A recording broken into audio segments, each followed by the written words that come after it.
సంపన్నరజసస్రజాం చంద్రాం హిరణ్మయీం లక్ష్మీ జాతవేదో మవావహాం తాం మావావహాం జాతవేదో లక్ష్మీమునుపగామినీం యస్యాం హిరణ్యం విందేయం గామస్త్వం పురుషానహం అశ్వపూర్వాం రథమధ్యాం అస్తినాథప్రబోధినీం శ్రియం దేవీముపక్వహే శ్రీర్మహాదేవీ జుషదాం.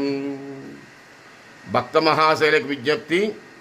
శ్రీ శ్రీ శ్రీ నూకాంబికామ్మవారు శ్రావణమాస శుక్రవారం నాడు ధనలక్ష్మీదేవిగా వరలక్ష్మీదేవిగా దర్శనమిస్తున్నారు. మీరందరూ కూడా శ్రీ నూకాంబిక అమ్మవారిని దర్శించండి, ఆయుర ఆరోగ్యాలు పొందండి, ధనధాన్యాలు పొందండి. జై నూకాంబిక, జై జై నూకాంబిక.